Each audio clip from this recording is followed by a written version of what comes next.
This Filmmaker IQ lesson is sponsored by ICANN, award-winning designer, manufacturer, and distributor of professional video, film, and broadcast production equipment, and by Blackmagic Design, creating the world's highest quality solutions for feature film, post-production, and broadcast industries. Hi, John Hess from FilmmakerIQ.com. In the green screen history lesson, I talked about the processes filmmakers have used to make traveling mats. In this lesson, I'll dive into the necessary elements you'll need to pull off a great chroma key. The first element in pulling off a key is the type of space you have to work with. Your space will determine what kind of chroma key shot is possible. When shooting against a green screen or a blue screen, you'll want to pull your subject away from the background far enough so that the shadows don't fall on the screen and you minimize the reflection of the screen on your subject. Now, with smaller spaces, you should be able to pull off a reasonable talking head shot. That's a shot that's just the head and the shoulders speaking. For a full body shot, you're not only going to need a larger space for the screen, but also some distance to put your camera so your subject looks natural and isn't distorted by a wide-angle lens. Shooting outdoors is also a possibility, especially for certain shots. Just keep in mind you'll have to deal with all the issues that come with shooting outdoors, including wind, noise, and shadows. The first question you're going to ask is green or blue? A blue screen is a traditional color for film. It's still used today in many productions, but green is the preferred color for digital. Why? Because many digital cameras use what's called a Bayer pattern of red, green, blue photosites, where there are twice as many green photosites as there are red and blue. This makes digital cameras much more sensitive to green part of the spectrum. Green screen also requires a lot less light than blue screen and is less likely to match the clothing of your actors. Now still, you may want to use blue screen in certain cases. Say you're shooting a green monster. In fact, on Sam Raimi's Spider-Man, the Green Goblin had to be photographed on blue screen because his suit would have been lost on a green screen. Spider-Man, on the other hand, had to be shot on a green screen because his suit was red and blue. Now, when it comes to the material of your screen, you have several options. The first is to paint your background using chroma key paint. This is the most permanent and most labor-intensive way to create a chroma key background, though it is certainly necessary if you are planning on installing a cyclorama. The other option is to hang your screen. You'll need background stands and clamps to hang your screen on. The screen itself can be made out of paper or muslin background cloth, but I prefer foam-backed cloth because it scatters light more evenly and you can avoid hot spots, and the foam keeps the screen from wrinkling when it's not in use. For smaller setups, foldable chroma key screens are available. These kits are really handy for quick portable setups for outdoor use, and the built-in frame keeps the screen from getting too wrinkled. When lighting for chroma key, you have to think about lighting first for the screen and then for your subject. In tight situations, you can combine the lighting, but you could end up with shadows on the screen, and that will make it a much more difficult task of pulling a good key.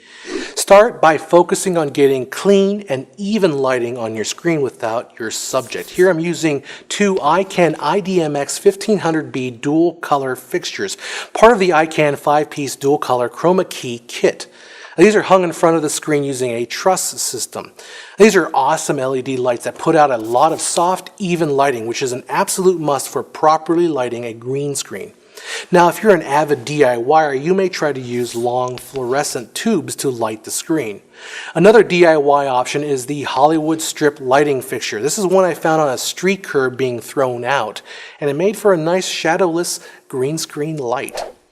To check the quality of the lighting on the green screen, I'm using the ICANN MD7's built-in waveform monitor. Notice the tight band. This means that the screen is evenly lit and there's not much variation of the lighting itself. You want to get this band as tight as possible, not slanted or having spikes, which are the hot spots. Now, if you can't get your hands on a waveform monitor, you can use your camera's zebra settings. Zebras tell you what part of your image is overexposed. If you lit your screen properly, you should see the entire screen, or at least a good chunk of it, turning into zebra stripes at the same time as you open up the iris to overexpose your shot. Once we have a well-lit screen, it's time to put our subject in place and work on the subject's lighting. Keep in mind the final composition and try to light your subject that will match the way your scene is going to look ultimately in the post-production. Now here I'm using the ICANN IB1000 LED lights, part of their chroma key kit. These lights can be set to 3200 degrees Kelvin, which will match great with the tungsten lights I already own. Just take care when lighting your subject to avoid casting shadows on the screen. When I first started experimenting with green screen, I was working in the DV format in standard definition, and you had to be exact in order to get an acceptable key. And even then, there were some funky artifacts. But I'm happy to say that with HD, getting reasonably acceptable keys is much easier because the pixels are so much smaller. But the type of compression that you use in the camera can be a detriment to the quality of your green screen. Now, most consumer cameras use a 4:0 compression for handling color. I talk more about color compression in the lesson on nonlinear editing if you want a refresher. In this demonstration, I'm using the Blackmagic Cinema camera decked out with ICANN's Tilta rig. The Blackmagic Cinema camera is capable of recording in 4:2:2 compression using ProRes or DNx HD formats, or even recording a 4:4:4 uncompressed 12-bit RAW. Now, my tests have shown that compressed 4:2:2 is pretty good for pulling a good chroma key, but the RAW is simply unbeatable in terms of ease and quality. If you want the best chroma key, by all means shoot RAW. Just know that it's expensive in terms of the amount of memory it eats up. I'm not saying you can't pull a decent key using anything less than 4:2:2 or RAW that the Blackmagic Cinema camera can deliver, but a camera like this, with the compression or lack thereof, sure makes it a heck of a lot easier.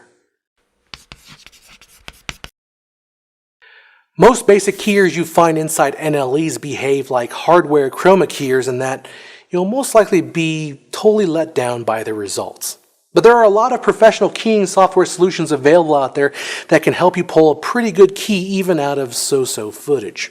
My favorite happens to be one that comes bundled inside Adobe After Effects called Keylight, made by the Foundry.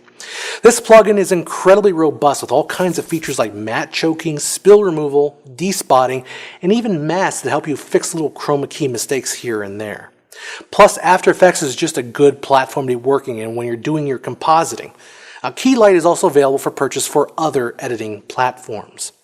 Now, if you can't pull a perfect key off of the entire frame, well, don't worry, as there's a technique called garbage matting. Using Adobe After Effects, we can create a rough mask around our subject and throw away all the other junk in the frame that's unimportant. This is a great way to work, especially if you have a smaller space.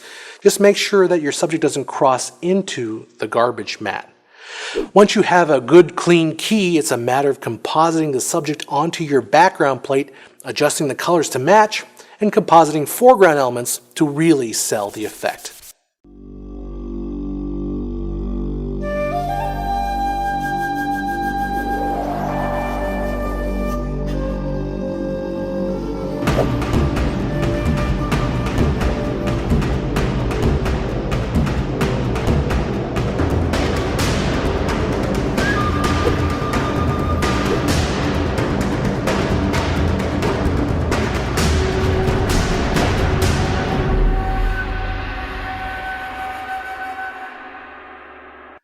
By considering your working space, using a quality screen, lighting it evenly, using a camera with as little compression as you can get your hands on, and finally using a good software keyer, you should be able to pull off a great key.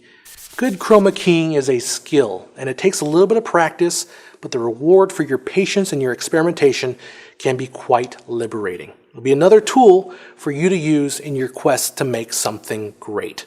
I'm John Hess. I'll see you at filmmakeriq.com.